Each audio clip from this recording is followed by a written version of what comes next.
Hello, thank you so much for joining with another math lesson with Mr. Whitford. Today, we continue to work on Unit 3. We're looking at Lesson 3.3, which is talking about identifying rational numbers and classifying them. So we're going to dive into what is actually a rational number today. What is a rational number? I know I keep referring to these fractions as rational numbers. I know we multiplied and we divided them.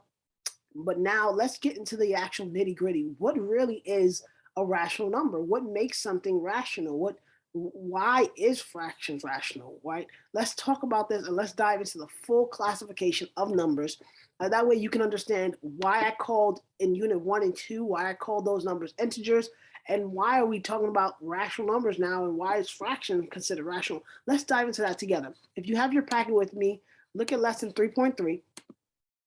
And it starts off by saying this, right? Use your current knowledge, whatever you think your current knowledge is, and circle any of these numbers that you believe to be rational. Now, if you look at it, there's A, B, C, D, E, F, G, H. Some of these numbers you may not even know. Letter A, you may not even know what that symbol even means, but it's okay. Take a second and with your current knowledge, circle them, all right? We can come back to this at the very end to see if now it makes more sense to you. But for right now, with your current knowledge, just circle what you believe rational numbers are. Awesome. Now, I hope you had a chance to pause the video. I hope you had a chance to look at the different numbers here. And if you circle these,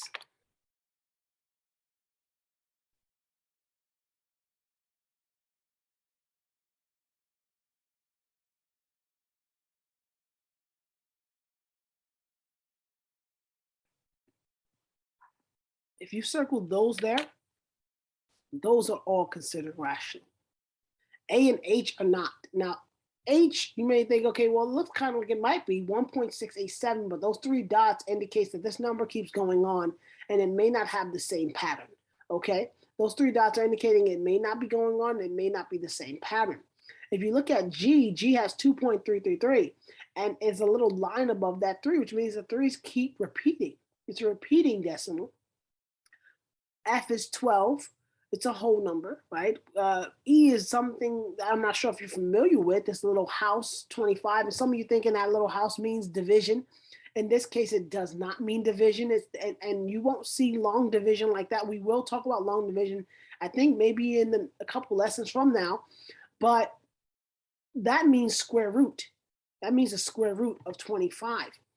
No, we are not. That number, square root of 25, you put that in a calculator, you get 5. D is -8. We know that's an integer, right? We talked about integers, but it's also rational. And I know you're like, how? I'll explain. C, 5/6, that's a fraction. We know fractions are really just division, 5 divided by 6, but that's also rational. And then B, 3.14. But Mr. Whitford, you said H wasn't rational, but B is. B stops. That's called a terminating decimal. So all these in the middle are considered rational. And now A, you may not recognize A, but A is something called pi, P-I. It's a very famous number. It's a number that's used to calculate something called circumference. Circumference is regarding circles or spheres, right? For example, our Earth is a sphere. How did they determine that the Earth wasn't flat like they originally assumed? It was based on this particular number, pi. They used pi to calculate something called circumference, which is calculating the curve of something. And that's even how we was able to help actually calculate the distance too of Earth to the moon. But this number pi is considered irrational. It's not rational. And the reason is if I write out the number pi, or if you put in your calculator, it's 3.1415, right? And it keeps going. There's so many digits of pi that even to this day, they're discovering digits. There's over 1 million digits of pi. They do not repeat. There's no pattern to it. And because of that particular reason, it's considered irrational. So what is rational and irrational numbers? I mentioned a lot of things. I mentioned irrational, I mentioned rational, I mentioned terminating, I mentioned repeating or non-repeating, right? I mentioned square root. We mentioned so many different terminology. So I want you to know this lesson, without a doubt, is one that if you have to repeat it and play it again, it's okay. There's a lot of terminology here in order for you to really get good at determining what's rational and what's irrational. Now, I do want you to know the terminology, but I have a simpler way of calculating and determining if something is rational or irrational that I'm going to share with you. Okay. But I do want you to understand terminology. I'll repeat it one more time. 3.14 is called it's called a terminating decimal. Terminating decimal, the word terminate means to stop. 3.14 stops. Okay. If it stops like this, it can definitely be considered rational.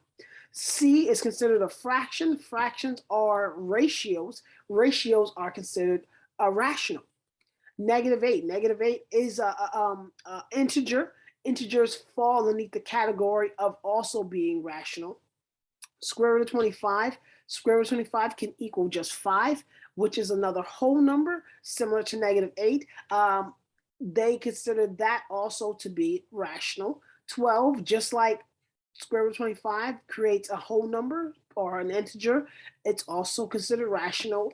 G is a decimal. However, this decimal was not terminating like the other one. It's a repeating decimal, which has this line above it. That means the numbers just keep going. It's the same exact number. That's considered rational. H is a non-terminating, which means it does not stop decimal, non-terminating decimal, and it does not have this repeating pattern. So that right there, my friends, is considered irrational, just like the pi is irrational. Okay.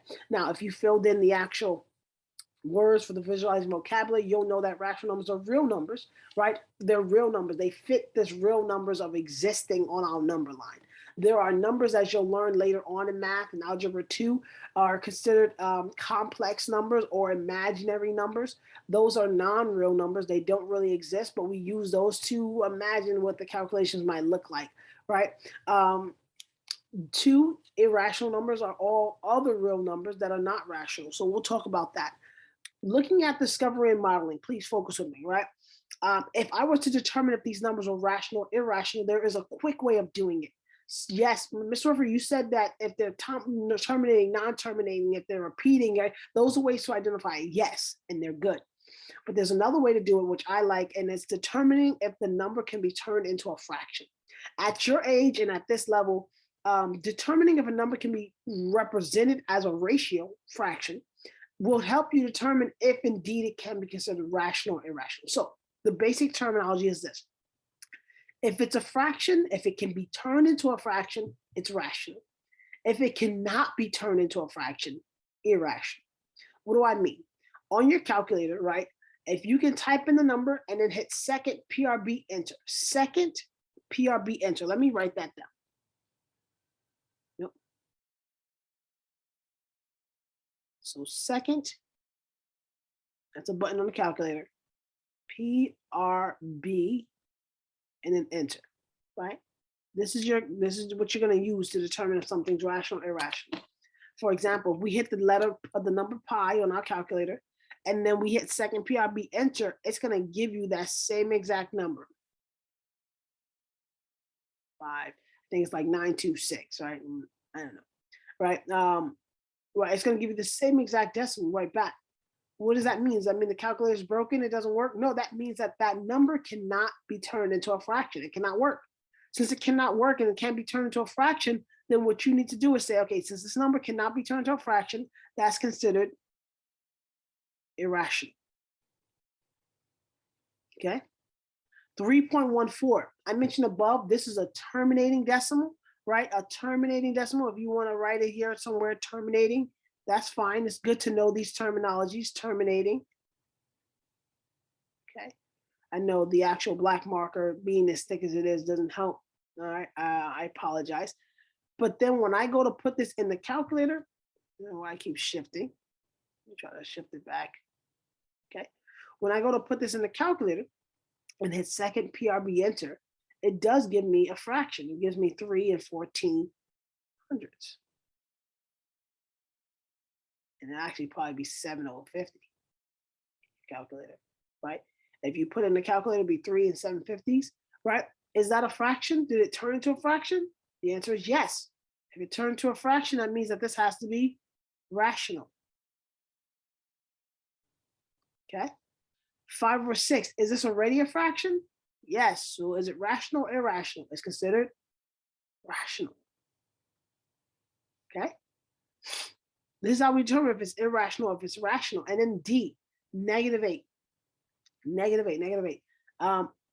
-8 is an integer, right? But if I put it in the calculator and try to turn it into a fraction, it may give me just -8. But you should know that -8 can be turned into a fraction by simply putting it over 1. Any whole number can be turned into a fraction by simply putting it over 1. Can it turn into a fraction? The answer is yes. That means it's rational. I told you before, the square root of 25, you put this in the calculator, hit second x squared, right? You'll hit this little house. If you hit enter on that, it'll give you 5, right? It'll give you the positive version of the answer, which in this unit, in this class, we're only focused on the positive square roots. And we're not going to dive into square root too much, only because it's an 8th grade standard, according to next gen. But nonetheless, right, it'll equal 5. That being the case, can this turn into a fraction? The answer is yes, 5/1. That's rational. Is 12 rational? Yes, because it can be 12/1. That's considered rational. 2.3333. Now this line, once again, means that the threes keep repeating. The line could have been over all three of these if it wanted to. If I wanted to put it there, I could, right? But it means that all these numbers, these threes keep repeating. Okay, they keep repeating. So if that's the case, then I can put in 2.33. Now, when you put this in a calculator, if you just put 2.333, even though, yes, it will still tell you it's rational, you need to keep going and put as many threes as you possibly can, because that's what this means. That means there's a lot of threes here that you have to put in. Okay, so put in 2.333333 and keep going with all those threes, and then hit second PRB enter, and it should give you 2 1/3. Okay, which that is rational. Okay, and if you type in 1.687, now this 1.687, this dot means there's a lot of other numbers that maybe are there, 567, 219, something like that, right? This one here, if you put 1.687 in the calculator, hit second PRB enter, it's going to turn it into a fraction. And you're going to think, well, Ms. River, this one's rational. But those 3 dots are telling you that this number does not stop. This number does not stop, and it may not have a pattern that exists. Because if there was a pattern that exists, it would have a line above it to show you that that pattern keeps going. But it does not. So this, in this case, is telling you that the numbers in this decimal keep going, but it does not have a repeating decimal. If that's the case, then you need to say this is considered irrational. Okay. Now, I do want to talk about classification quickly before we end this video. All right. There is a way of classifying numbers. If you look at this Venn diagram situation that's going on here, these are all considered real numbers. Rational and irrational are all real numbers. They exist. They're real. If you look at irrational first, you'll see pi is in there. Pi is a very famous irrational number.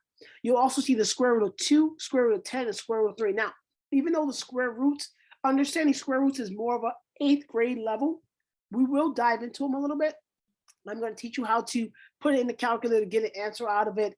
I'm going to quickly also just dive into talking about cube roots with you. Once again, those are all 8th grade stuff, but I do want to give you a chance to have a little bit of a background in it before you get to 8th grade. These are considered irrational numbers. If you look, you'll see 1.2434871 with those 3 dots, which is indicating that that number keeps going on without a repeating pattern. Those are considered irrational. Okay, but if you look at this other diagram here, you'll see this massive bubble, and in this bubble, there's a lot of different terms. There's rational numbers, integers, whole numbers, and natural numbers. Okay, I'm going to start from whole natural numbers and work my way up. Natural numbers are also known as counting numbers, numbers that you started counting when you was 2. 1, 2, 3, 4, 5, 6, 7, 8, 9, 10, right? All those are considered natural numbers, and on and on. Then there's another level, right, a little bit further out, which is called whole numbers. Now, whole numbers are all considered natural numbers, but they also include 0. Do you see how 0 is added now? But keep in mind, 1, 2, 3 is also considered whole numbers. So all the natural numbers are also considered whole numbers. This bubble is kind of like it's inclusive. Every time it gets bigger, everything that was smaller is also still included. So Then you go from whole numbers to integers. Now integers they can include whole numbers. So 0, 1, 2, 3, 4, 5, 6, 7, 8, 9, 10 is all considered integers, plus negative numbers. Do you see -5 and -2 that exist? Those are considered integers as well. But Ms. Weber, why is there a square root in there? That little house thing is in there. You tell me about some of them that was irrational, but the square root of 49 is not considered irrational. As we go on in the lessons, if you put in the square root of 49 on your calculator, hit enter, you'll see it'll give you the answer of 7. What does that mean? Why would it give you 7 as an answer? It gives you 7 as an answer because it's actually a whole number. It equals 7. So since that equals 7, it's considered a whole number, it's considered a natural number, it's considered an integer. All right? Cool. All of these all the whole numbers are considered integers, all the natural numbers are considered integers. Everything that's inside of this white egg is considered an integer. Okay? Now, if you notice, there's one more bigger group, which is considered rational numbers. That means that integers are rational. That means whole numbers are rational. That means natural numbers are rational. Now, obviously, I showed you above that if you could turn these integers or whole numbers into fractions, then yes, they're considered rational, right? Which you just put them over 1. All right, but rational numbers, you'll see fractions, you'll see these terminating decimals, you'll see repeating decimals, 4, 5, 4, 5, 4, 5. That means there's 4, 5, 4, 5, 4, 5. That keeps going on and on. 7, 8, 3/4. So decimals that stop, they're called terminating decimals. They're considered rational. Also, repeating decimals are considered rational, and any fractions, right? That's why I said if you could turn any number into a fraction, it's considered rational. I can turn -3/4 into -3.4 into a fraction. I can turn 9.45 repeated into a fraction that's considered rational, okay? So this is our classification. So on the right is asking you to give me a number that is both real, rational, integer, whole, and natural. A simple answer to that is the number 2. It fits all of those things. It's rational, it's real, it's an integer, it's a whole number, it's a natural number. Now I couldn't put -2 there because -2 is not natural, right? It would have all the other characteristics, but it wouldn't have natural. You need all those characteristics. And lastly, give me a number that is real and irrational, and you can give me any of the ones that's inside this bubble, right? I'm gonna put, for the sake of it, radical 2, right? You'll know if you try to put radical 2 in your calculator, it gives you this weird decimal, and if you hit second PRB enter, it would not turn that decimal into a fraction. That's why it's considered irrational, all right? So that's our lesson for today. If you have to take a moment to rewatch the video, please do so. If you have any additional questions regarding these things, feel free to message me on Google Classroom. As usual, work on the independent practice, take your time, go through it, and then I want you to create your own Venn diagram of placing these either in the integer section or the whole number section. Now, if they don't, maybe they fit both. Now, if they don't fit either one of these, just put it outside of both of them, right? But if they fit the integers only, put it in integers. If they fit the whole number only, put it in the whole numbers. If they fit both, put it in the middle. But if they fit neither, put it outside. So for example, I can tell you right now, 0.326 is outside of both of these because it's not an integer, it's not a whole number, it's rational, so it's outside, okay? Have a wonderful day. Thank you so much for joining me with another math lesson with Mr. Orford. Have a great day.